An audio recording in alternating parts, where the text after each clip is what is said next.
Monday. Welcome to the Growth Perspective Podcast. I'm your host King, and I'm joined by my co-host Dr. Kristen Eccleston. How you doing today, Dr. Eccleston? I'm doing well, King. How are you? Doing great, doing great. It's a wonderful, beautiful day out there today. It is. It's very nice. You know what? You and I are both Maryland people, and I can't get over this like 80 degrees one day, then it's snowing the deck next. It's driving me crazy, though.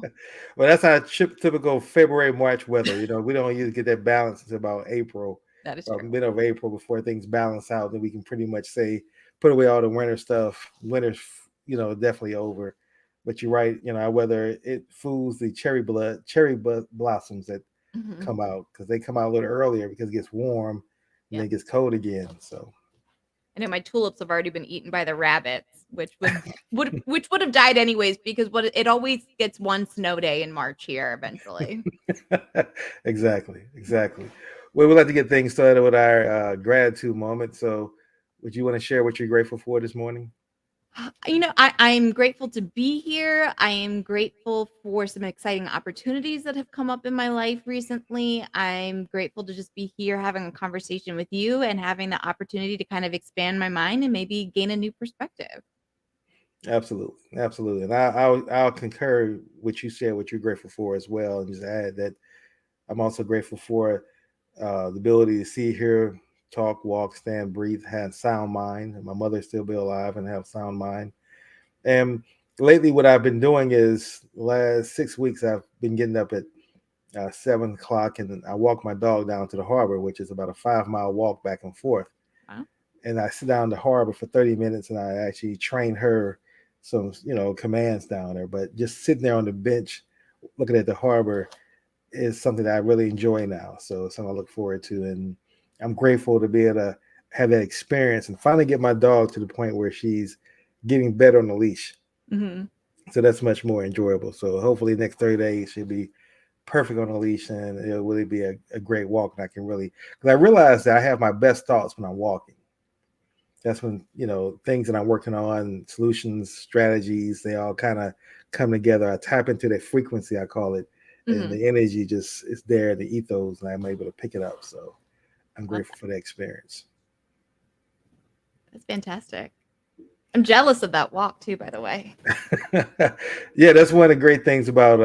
That's one of the reasons I moved to Baltimore. I just really love the harbor, and unlike as you live in Maryland, you know about the National Harbor or down at the in D.C. down at the where the Nationals play at that harbor, Southwest Harbor. Baltimore's harbor, you can park nearby. Mm-hmm. It's not so crazy priced, and if you know where to park and where to drive, you can take advantage. It doesn't cost you any money, and for me, I can actually walk there from my where my house is. So Oh, nice. it's definitely an enjoyable path. Oh, that's nice. That's very nice. Yeah, yeah. Uh, it's still of two cities, but that's another story. So why don't you lead us into our show topic today?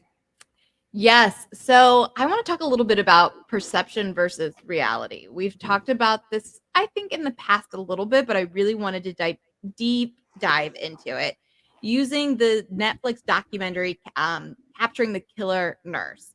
And it's funny, I feel like I remember hearing about this, but maybe not to the degree that I feel like we should be hearing about this. Because ultimately, I guess there's no way to prove this, but in theory, this man, Charles Cullen, is thought to be one of the most horrific serial killers of all time because he potentially could be responsible for up to over 400 some deaths. I think it was ultimately anywhere from 29 to 40 definitively, but could be upwards of 400,000 because he did things like he would put insulin into IV bags, and then other nurses were grabbing IV bags and administering them to patients. So who knows the countless number of deaths that he was responsible for. But ultimately, for people who are not familiar, this is a man who was a nurse, I would say, in the Pennsylvania, New Jersey, New York area. And I would say this was anywhere from the late 80s to the early 2000s that he was a nurse. And he was essentially an ICU nurse. And his whole kind of concept or mindset was that he was essentially drugging patients and to the point of their death. And his mindset was that he was easing suffering. He didn't want people to suffer. He grew up, I guess it sounded like they never were very clear in the documentary what type of childhood he had, other than he had a childhood where he had lost his mother at a young age. His mother was kind of his buffer between, I guess, whatever it was that he was being exposed to. They didn't dive into that. But it kind of led you to think that there was some trauma that was happening there. And he didn't like suffering as a result. And he was easing these people's suffering. But what the documentary makes very clear is that a lot of these individuals were people who were recovering, were on the verge of being discharged from the hospital. So they were Right. not necessarily people who were on their deathbed. They were people who were actually showing progress. So in his mind, he was easing suffering, but these were not people who were, destined to pass away at any moment and who were suffering these horrible, tragic deaths. And at one point, they even talked about how he was using a paralytic drug that essentially paralyzed people to the point where they were very aware of what was going on around them, but they were paralyzed completely. So there really was more of this sinister aspect than what he was making it out to be. And I thought we could kind of deep dive into this perception versus reality and really think, kind of like we talked last week, are there two truths to this? Was he relieving any type of suffering, or is this really just someone who was impacted and plagued by mental health? And we have a system essentially, and in this particular documentary, our healthcare system that failed people miserably. Absolutely, absolutely. And and I can't remember because there's a series that goes along with it as well on Netflix, and I forgot it. The series focused on it more, or the documentary did. But what the key question came to my mind is, how many Cullens are out there that hospital covers up? Mm-hmm. Because what shocked me was just how the hospital was more sinister than he was. Oh yeah. The administrative staff with their intentions on making sure they covered it up and he never got out there, and then not sending his bio or that kind of history to other hospitals. So he kept getting hired. So it was just like that complicity of being culpable by saying, I'm a CYA, but make sure that we can really care less about what happens to the patients. But my key question for you from um, a psychoanalyst standpoint is, what do you think can cause a person to do put that forth that much energy and that much effort into just killing people? Because that's what I never got from the documentary. Like, what was his motive? What was his motivation to make him get up and just decide that I'm gonna just kill people? And like you said, it got more sinister as he got along with the drug that paralyzed people. But what do you think that really, what's that thought that gems in someone's mind to make them want to go down that path? That's a really good question. And that was actually something that I was really struggling with because I was trying to kind of psychoanalysis where was this stemming from? Where did this come from? And I really would have loved to have seen more of a background on what his childhood was. Like I mentioned, I think in his interviews that he had with the police, he said something along the lines of, I was very impacted by my mother's death. It led you to believe that happened when he was a young man. It led you to believe that there must have been some level of abuse. He never explicitly said I was being abused, but that his mother essentially was this buffer to what was going on in the home. And when she passed away, he lost that buffer. But then it never said what were the things that he was actually experiencing. We know that he had children. We know that he had a history of abusing like the family dog. And unfortunately, we also know, I think this is one of those common knowledge, not common knowledge types of thing that usually, young people or people who tend to be cruel towards animals tend to have some characteristics associated with them that kind of shows that they can be cruel in other standpoints. I think that a lot of serial killers have been those people who tortured animals when they were younger type of individuals. So Mm-hmm. he kind of had this capacity already to do some horrible things. I looked at what his diagnoses were. He had several personality disorders. I want to say he might have been had some other psychiatric disorders at the same time. And I think there's a couple things at play here. One could be that he was exposed significantly to trauma when he was younger. Again, the documentary didn't dive into it or what it was. And we do know that the gray matter, so the kind of that outer layer of our brain, is impacted by trauma. When trauma occurs to the brain, it changes the gray matter in our brain. It changes the way we think. It changes structures. So depending on what that trauma is that he was exposed to as a child, it could have very much warped his thinking. But it could also just be that, some people are born with impacts, disorders. It could be something that he just kind of had this propensity to have these disorders.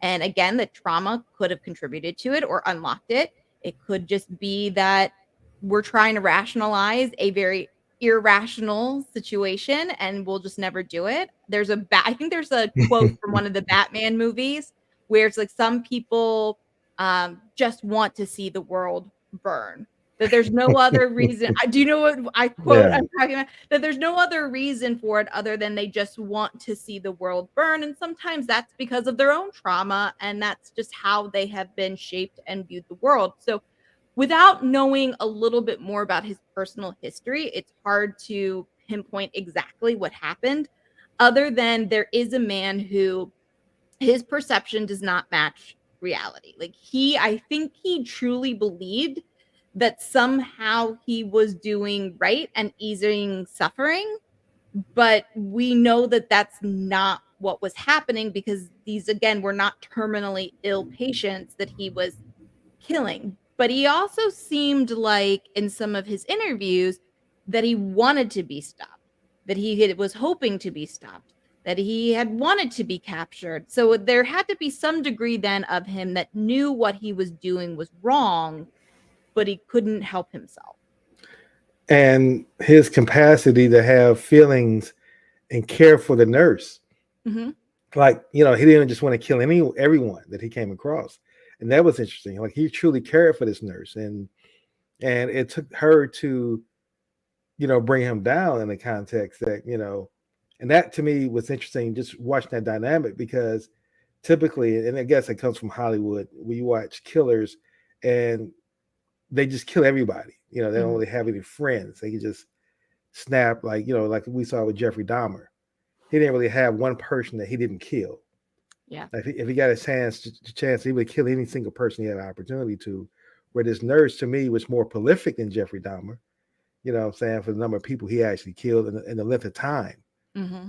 But he bonded with this nurse and actually, and again, I forget, because again, when you watch a documentary and you watch a series, the series took more time really showing how they built their relationship and how when she got attacked from the nursing staff, from the administration, how he went to bat for her. He did a couple things to really make sure that he looked out for and showed her that she can trust him.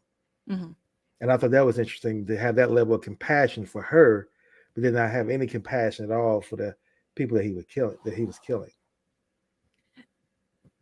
And I think that goes back to this perception. I think, we talked last week a little bit about when we were talking about the hitchhiker, this idea, could there be two truths? And I think in the two truths that there is this man who deep down, he was a compassionate individual, but he did bad things.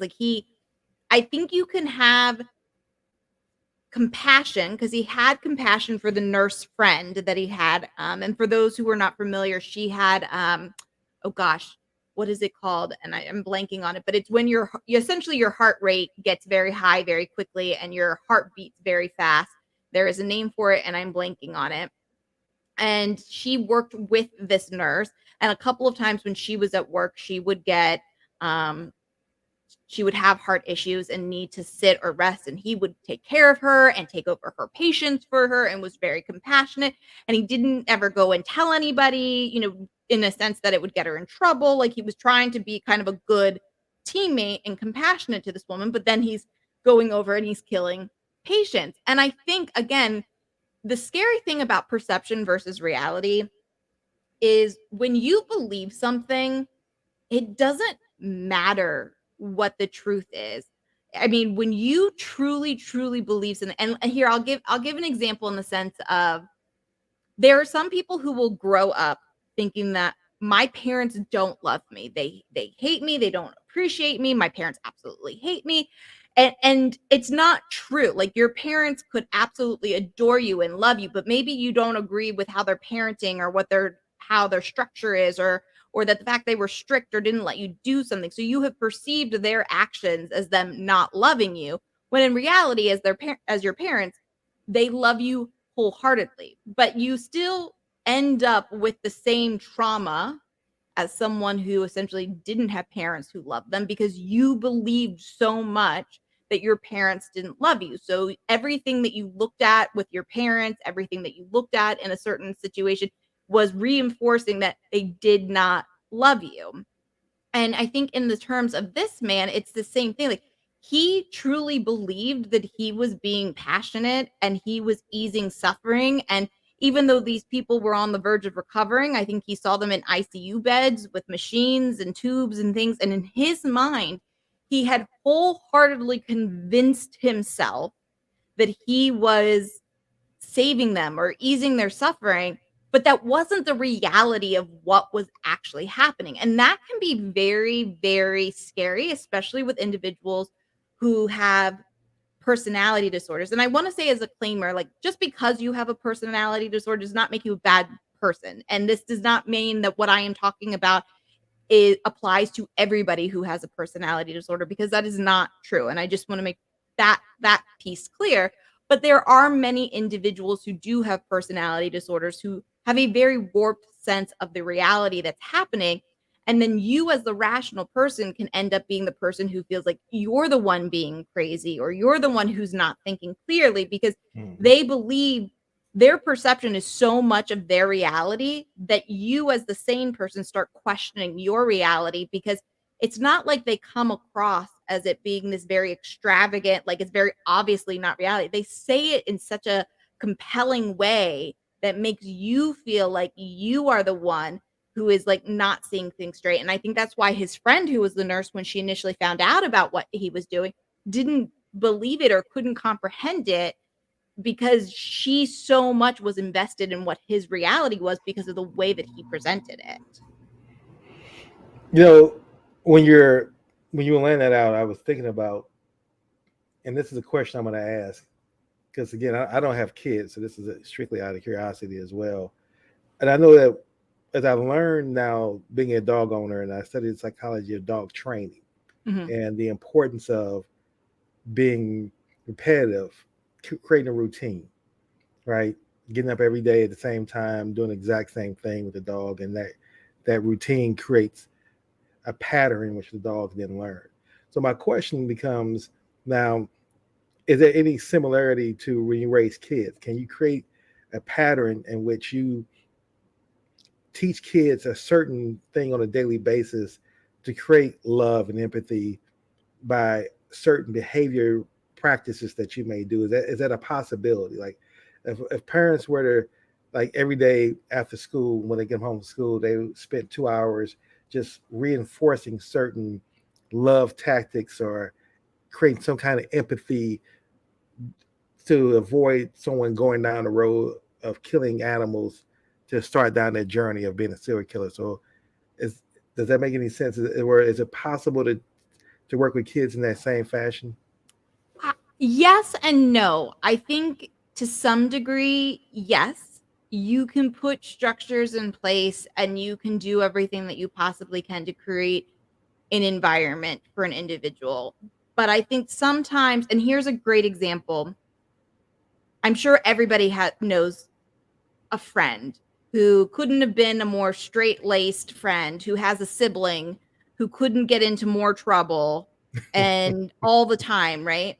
And it's the Right. same household, it's the same parents, it's the same rules, it's the same structure, but yet you have one sibling who follows all those rules, gets good grades, goes to school, does everything that they're expected to do. And then there's the other sibling who is in and out of trouble, maybe even with the law. I mean, drugs, substance abuse, it couldn't, whatever you want to name it. but same house, same rules, same parents, same structure, same opportunities, same exposures, everything. So at what point in time is it the nature versus the nurture? And I always like to use that example because to me, that is the strongest example you can give. You essentially have two test subjects, right? Same environmental factors, two very different outcomes. So I think, yes, to answer your question, to some degree, you can put some of those structures and love and support in place. But at our basic core, we all still have that this is who we are as individuals.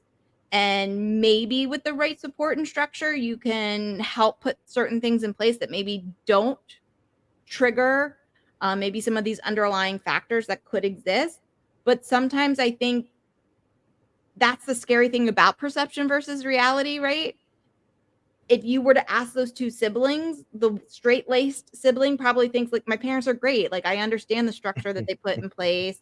And the other sibling thinks my parents are unreasonable. And sometimes then our actions also reinforce that, right?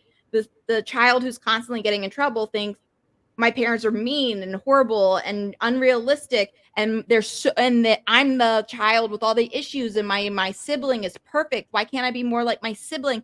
And the thing is, they're not recognizing that it's not that your sibling is doing anything great. My sibling isn't doing causing the issues that makes my parents have to talk to them the same way that I'm being talked to, because my sibling isn't making the same decisions I am. But that's, again, that's that perception versus reality. The reality is me as the troublemaker sibling is making decisions that are getting me in trouble, but I'm getting mad when I get caught with my hand in the cookie jar, that I got caught with my hand in the cookie jar rather than taking the responsibility.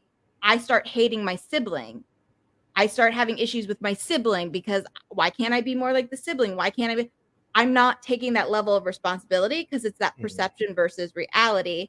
And not that the parents love any of that child more or less. The other sibling just isn't getting into or isn't doing certain things. So it starts to reinforce too. That's a little bit of that issue too, is it starts off, I think, something small and then starts to reinforce that perception. But again, it's perception, it's not reality of the situation.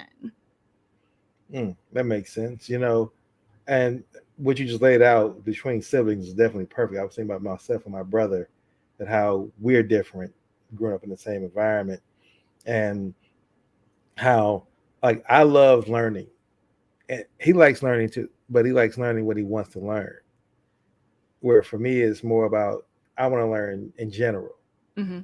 and I intentionally pick the topics I want to learn.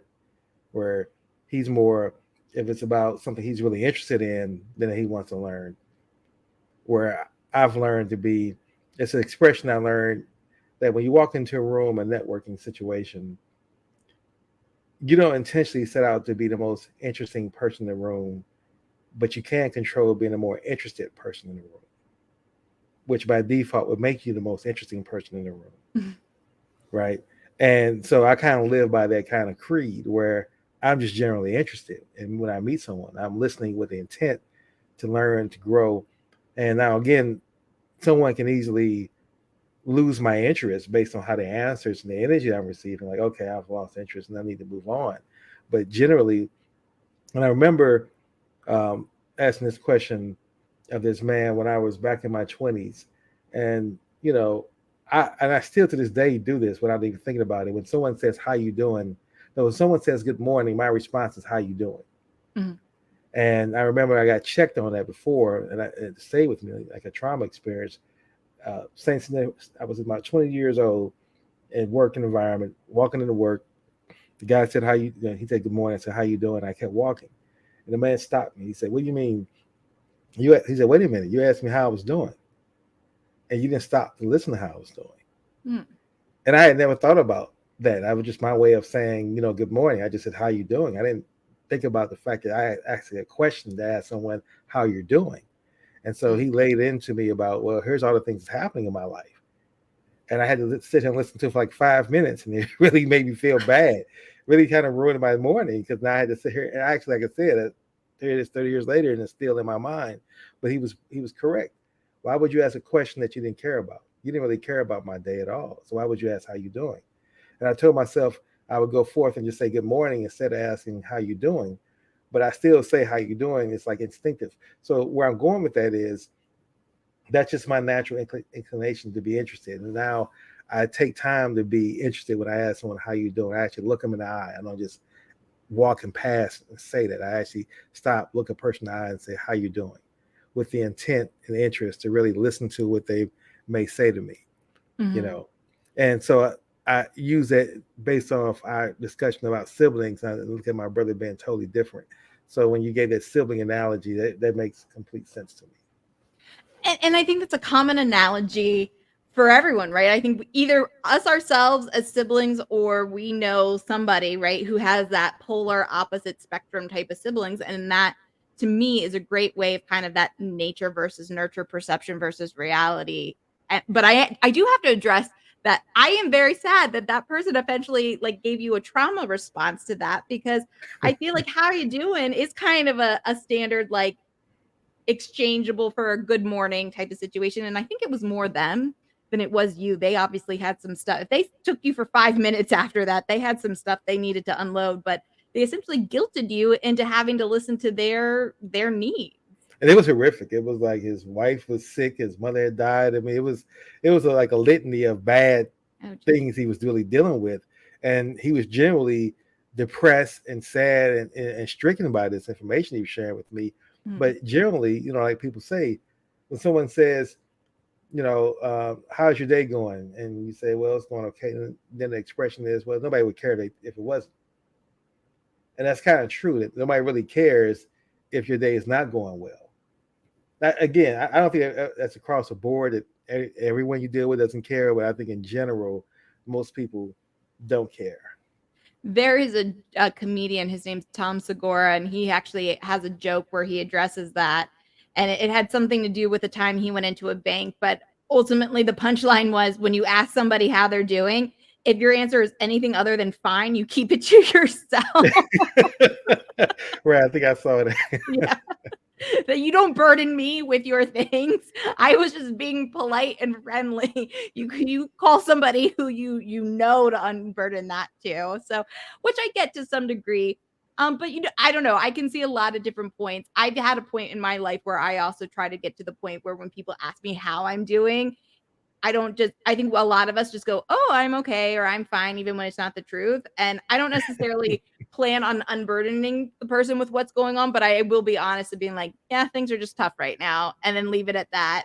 And if you want to know more, you can ask me, but if not, I'm just leaving it at that. I try to at least be more truthful with what my response is, but not necessarily continue to burden all of my things, because we all have stuff that is going on in our life, every single one of us. Absolutely. But you just piqued my interest with a quick question, Mm. and it's related to our topic as well. Is your decision not to burden them with your troubles more about, I don't want to burden this person, I don't trust them enough to reveal my weaknesses? That's a really great question. And I think it could be a couple different things. I think one, it could be, I don't know what the relationship is with the person. So if it's not somebody that I know, very well, and I understand that it's just supposed to be a friendly exchange, Mm. then, I still want to speak my truth, because I do think that a lot of times we all go, oh, I'm fine, or things are great, or I'm okay, when we're not okay. But I don't know that I necessarily am looking to unburden or like burden you with everything that's going on. I just want to speak my truth. Um, and some of it might be too that, I don't necessarily want to go down whatever it is that's bothering me. Maybe I don't want to talk about it. Maybe I do.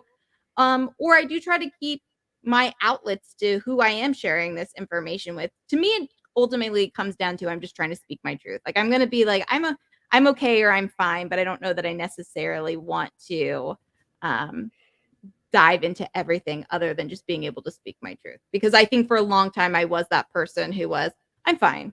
I'm okay. Yeah, everything's good. But I wasn't. And I at least want to be honest about that, because I think that's when we can all be compassionate and understanding. But I don't necessarily feel like we've got to open the door, because we all are dealing with stuff. And I think that's the one thing we forget when we are going through stuff, is we feel very alone, like we're the only ones. Hmm. But sometimes we're all dealing with stuff. I feel like it's a whole nother podcast for another day. I could give a whole bunch of examples on that, but maybe I'll save that one for another Well, see, time. that's what I was going to ask is, do you think that in situations where you have these people who become serial killers, if someone actually had given them an opportunity to unburden themselves what they were going with, like if most people would actually be genuine with that question of how you doing, and genuinely listen with the intent to be there and just be an ear sometimes, would that kind of help them not be on that path of destruction?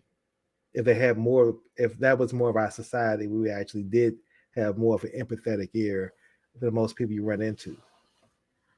I think yes, in a sense, and I think of it this way. This when you were asking me that question, this is what came to mind.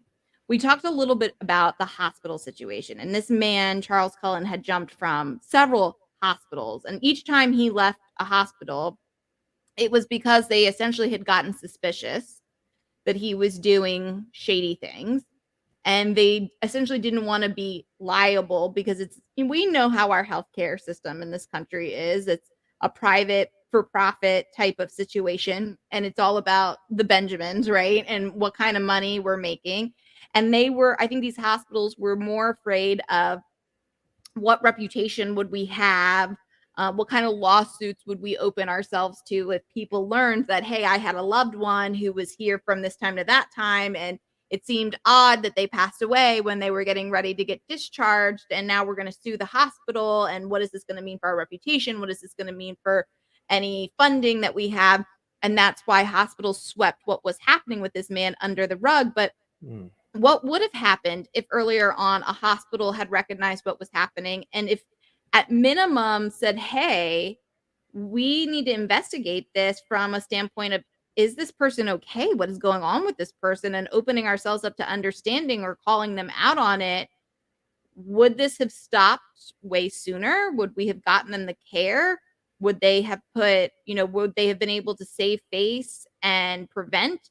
um I don't know. I think what you're asking is a really, really good question. And I think it's a hard and complex question because, on one hand, I think it is important that we take a more empathetic view. But I also think that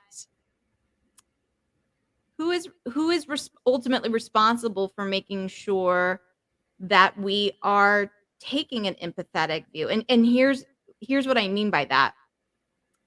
If you yourself is going through a period in your life, right, where you are dealing with everything under the sun, because I know I've had that happen to me in my lifetime, at least, and I'm sure other people, like, everything that could go wrong does go wrong in your life, right? And you yourself are struggling with just your day-to-day mental health and functioning, and you have to do, how they talk about your self-care and protecting yourself and not getting yourself involved or taking on people's things because you have to protect yourself. If you're in that point in your life, and then you come across a situation where somebody you can tell is struggling, are you supposed to take on that burden too?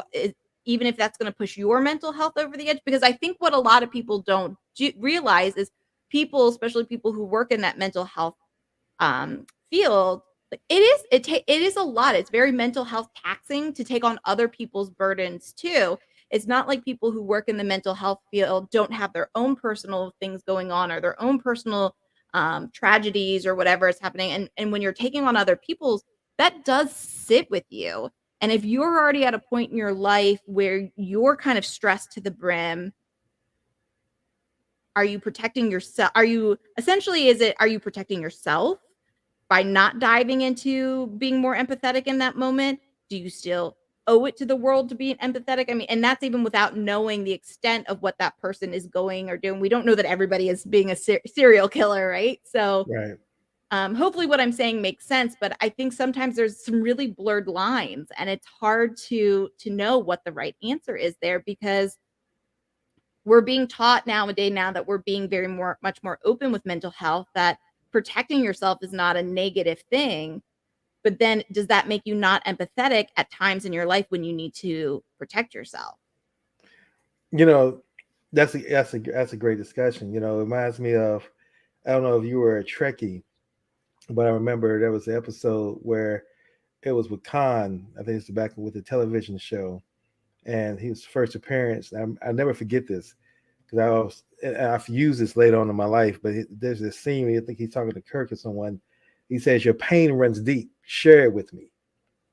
Right, and it's in the way he says it, so forceful and so intentional. Now, of course, he was using it to manipulate. He didn't Mhm. really, so he wanted that data for the manipulation of it. But I've often thought this way: as a problem solver, when I'm worried or stressed, it's normally because I can't solve my own problem.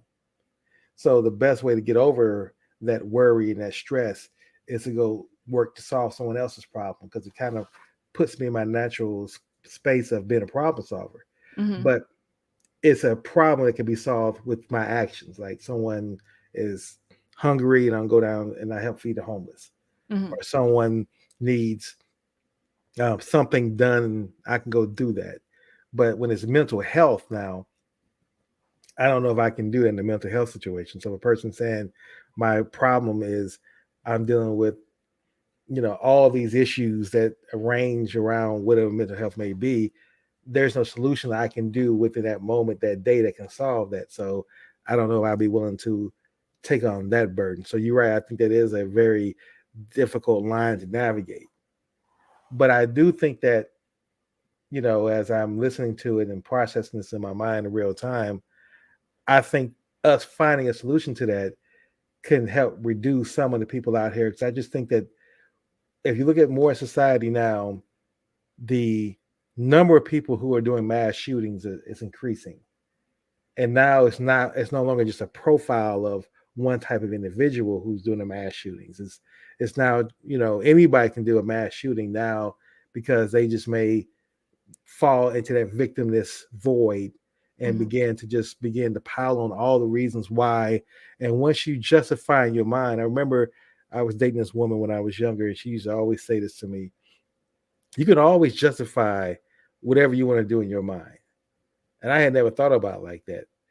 And later on, once we broke up, I was like, she's right. No matter what it is, I can always, once it makes sense in my mind, I feel I can go Mhm. do it. So now I'm thinking about folks who play that victim role and then they do the exact same thing. They begin to justify, well, because this person said this to me, then I'm justified in grabbing a gun and going into this bank and killing other individuals, because they probably said the same thing to someone else. So that makes sense to me in that moment.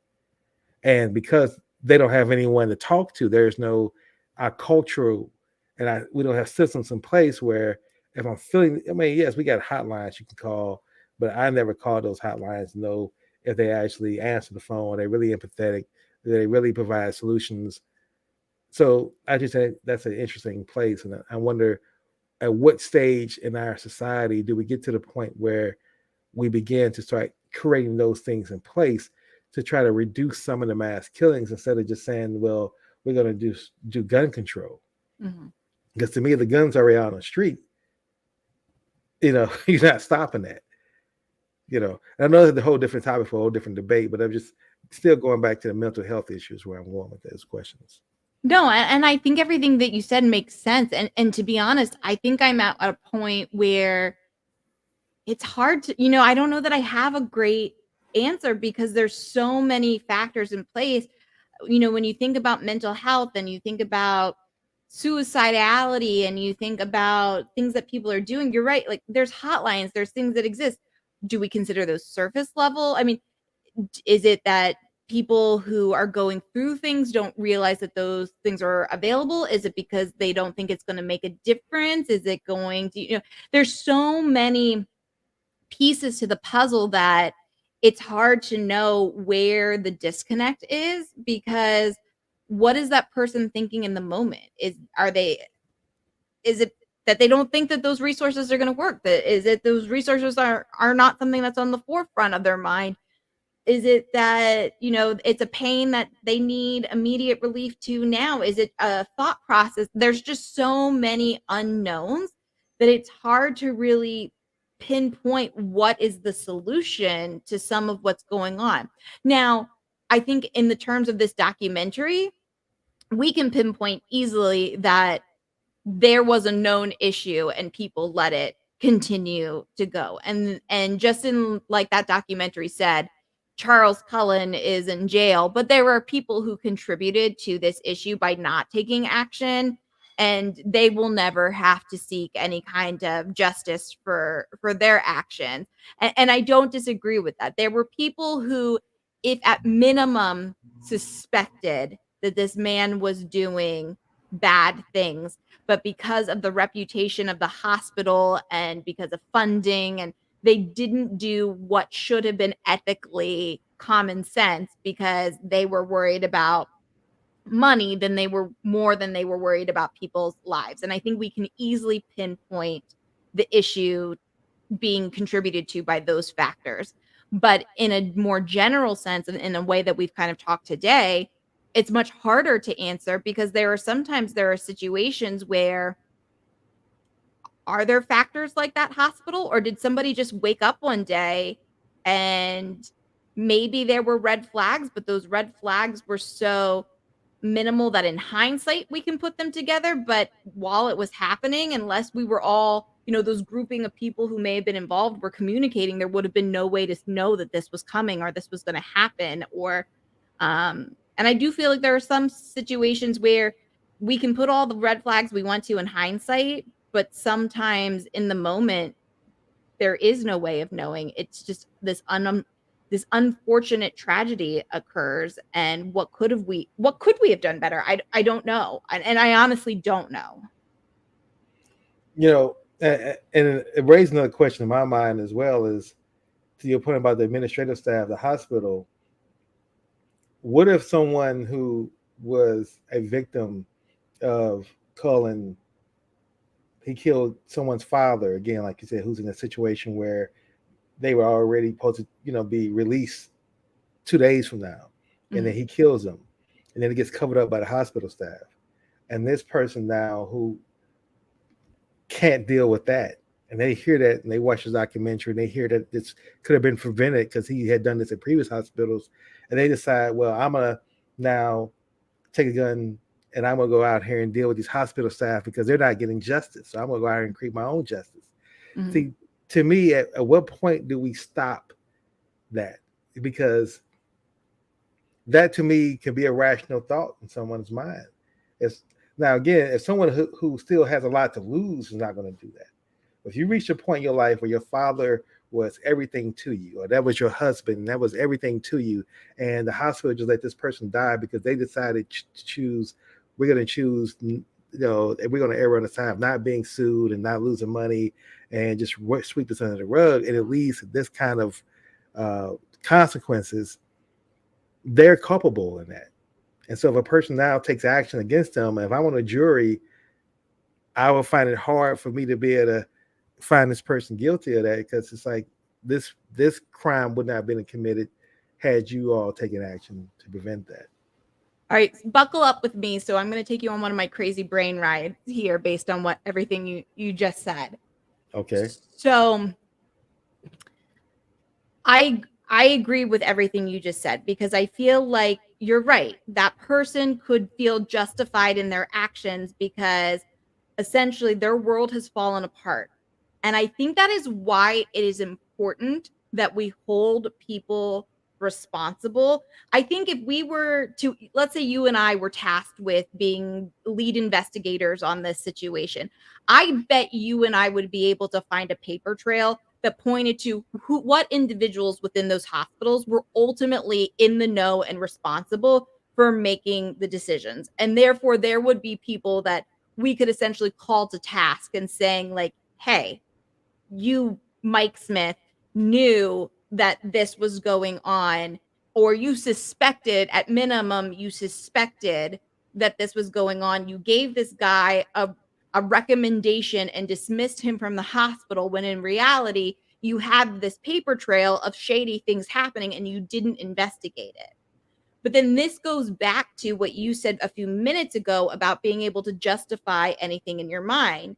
And I imagine that if we were to get Mike Smith on the stand, he would be able to justify that, hey, like, yeah, we had this evidence, but there was no concrete. And, I'm I'm the head of a whole hospital, or oversee a whole hospital. This is one nurse on this one shift. Like, how am I supposed to know what is or isn't happening. All I know is I had concerns, so I let the guy go and dismissed, you know what I mean? So I feel like it gets so hard for us to essentially bring these people to justice because they're able to justify their actions or hide behind clauses or hide behind insurances or whatever happens. So it ends up repeating these crazy cycles of people who don't get brought to justice, people like you said who are the victim, because they're Mhm. the nephew, son, whatever of the person who was killed, and they're looking for justice because they're hurting. So ultimately, I think, and maybe this is where you were going with this earlier, it comes back to our systems and what is wrong with our systems that are essentially helping to contribute to these bigger issues, because there are families who feel like, hey, there are people who could have prevented this and didn't. Am I justified in my actions? Am I not? Because now you have to look at it, is Mike Smith of the hospital just as bad of a person now in the way that he handled the situation as compared to the victim's son who took justice into his own hands? Are they equally as culpable but in different ways? Are they both bad people? Is that the two truths situation that we've talked about? That's where I feel like all of a sudden our ethics just like blow up, and it's really hard to find those dividing lines. Absolutely. And see, what I think is at the same time, when you have institutions such as churches, hospitals, and police, where you're gonna we're expected to, because of our systems, to just be vulnerable. You're not supposed to you're not supposed to take advantage of that vulnerability. Like in a hospital, you're at your most vulnerable when you're either there yourself or you're putting your family there. Mhm. You don't have time to vet the doctor, and can I see the bio of the doctor? Can I see what operations the doctor has? How many people have died under his care? You don't have that time. My loved one is sick. I need to put him in this hospital. The hospital is supposed to provide care, and I just supposed to sit over here and just let the doctors do what they do and just trust the system works, right? Religion the same way. So when you see someone take advantage of that and destroy that trust, to me, it's a different level of destroying trust than anything else outside those three institutions, because it goes to the very core and the very fabric of what we believe society is supposed to operate. So like someone who's been molested by a priest as a Mhm. child, you can't just say, well, we're gonna sweep that under the rug. And I mean, that person's very core at their, I mean, at the core of their very trust essence is now damaged because we hold religion at such a high level. Same thing with the hospitals, same thing with the police. So for me, I just think that when our systems of justice doesn't come and make sure those people get eradicated, or when I say eradicated, I mean dealt with, you Mhm. know, legally in the context, that what you're going to do is you create individuals who become, in their mind, vigilantes in one way or another. Now, they may Mhm. not take advantage, they may not take their revenge, so to speak, on the actual individual who caused that, but they may harness that. And that's why I was saying about really, and that's another, I think, downside of not getting that energy out of you, that letting those burdens go, because you don't let that toxic energy go by sharing it with somebody, then it festers and it just grows in you. Then eventually it goes out on someone else.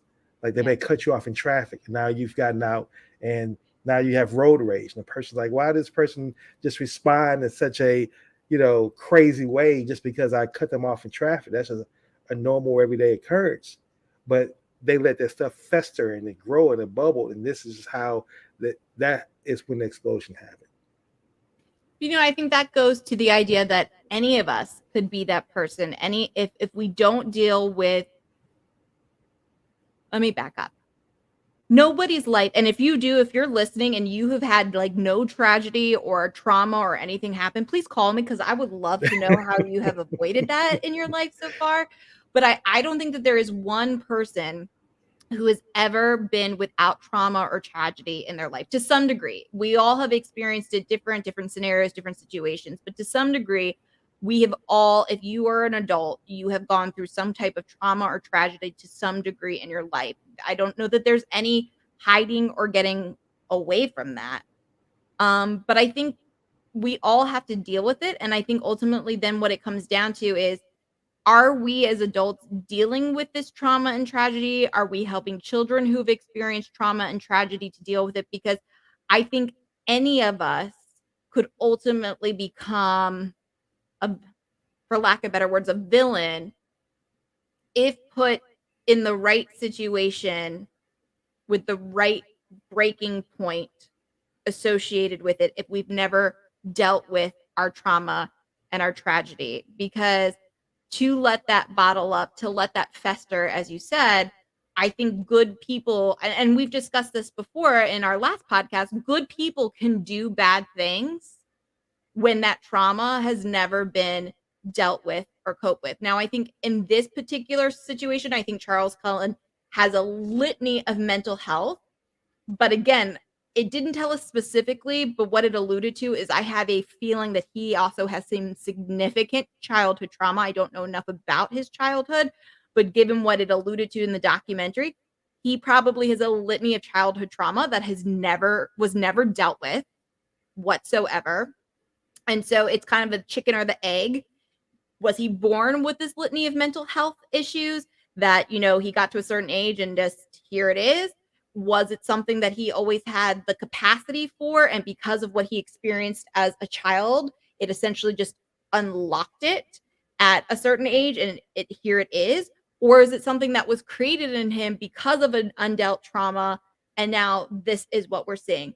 Again, I don't know enough about him, but I feel like any of those could be possibilities. But I think any person, even very sound-minded individuals, have the potential to do things if they have experienced enough trauma and enough issues without it ever being addressed.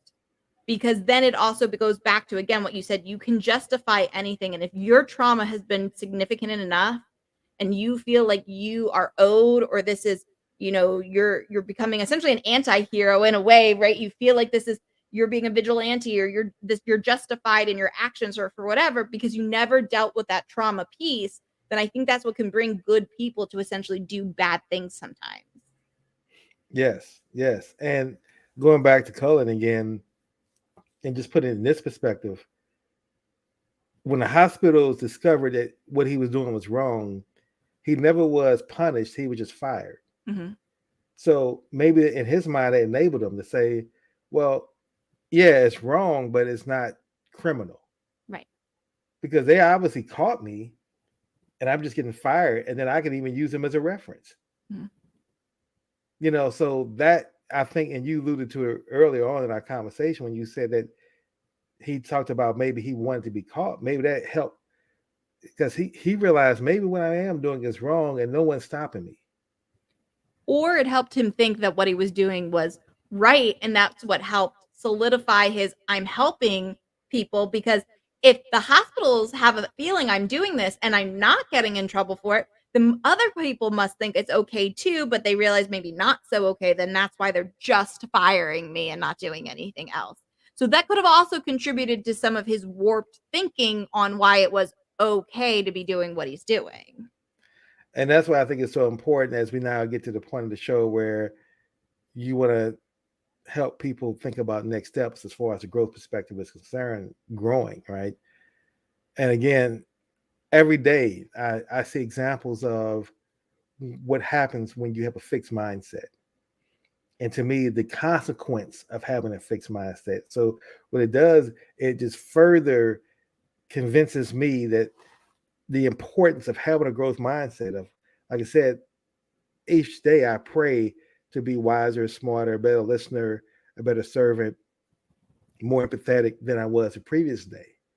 Like I want to be better every single day at that. And that's a prayer that I ask. I don't know if I'm better every single day. That's something that other folks can share with me. That is a quest of mine. And so what do you see as next steps to help people? Because we talked about today how things can go wrong and the conditions that can lead to that. And again, Cullen is an example, but there could be thousands of Cullens that we don't ever even hear about. They could be going on right now every single day in the hospital. We just don't hear about that because they get swept under the rug. And we see that's the that's the hospital's systematic process is we're going to sweep it under the rug before we really expose it and deal with it.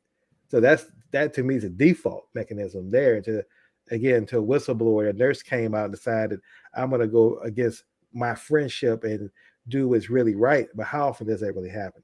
So my question: how do people begin to navigate when, as you said, they start to see those red flags and say, "This is not the road to go down. Let me begin to shift over here and go down a different road." I think there's two things. One is the idea of ethics in the sense that if you feel like something is wrong or is not right, then I think you owe it to yourself and the situation to at least look into it and not turn a blind eye.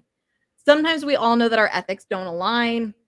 I feel like there's often a line and people live on either side of it. But I think if you really feel like something is not right or that you have a gut feeling, it is better to take the time and look into it and explore it than it is to just ignore it. And if it means that in the situation where, if you're one of the nurses, and I'm going to give a very hypothetical, and please know I know that some of this stuff is easier said than done. But if I was working in a hospital where I thought that one of my colleagues could potentially be killing patients, and I went and I knew that I could lose my job, I ethically am someone I would rather lose my job and know that I was on the right side of doing what I felt was ethically sound than having to deal with the trauma at a later date of essentially recognizing that I knew and I didn't cope with it, because that was my thing that hit me the most when I was looking at some of those women who were nurses who were teammates with him, is the trauma that they are now having to endure for essentially having unknowingly been complicit in supporting some of the deaths of their patients. I think they had some gut feelings that something was wrong, but they didn't necessarily want to follow through on it for whatever reasons, fear of losing their job, thinking this was a friend, but now they are having to deal with significant levels of trauma.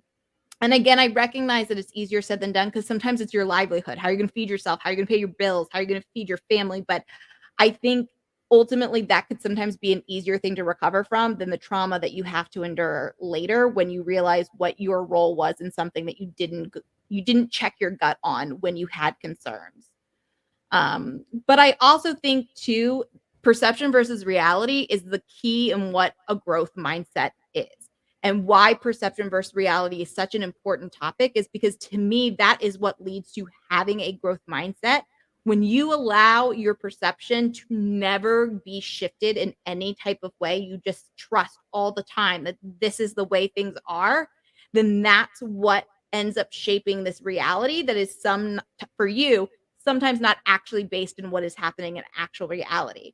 Perception is such a interesting thing because it is essentially created by what our personal biases are and what our life experiences are. And that's why it's so important to hear other people's perceptions and perspectives in order to help constantly mold your perception so that your reality doesn't become one that is not in touch with what is actually happening in the world around you.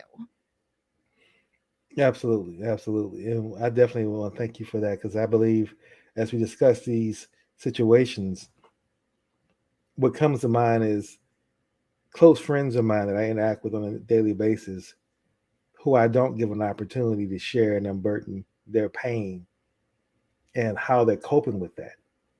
So now this discussion is going to have me ask myself that more and be more cognitive of the fact of how people are coping with these different trauma that happen in their lives. Because, when you see someone go through a traumatic experience, naturally we want to be there for them, but we also want them to help.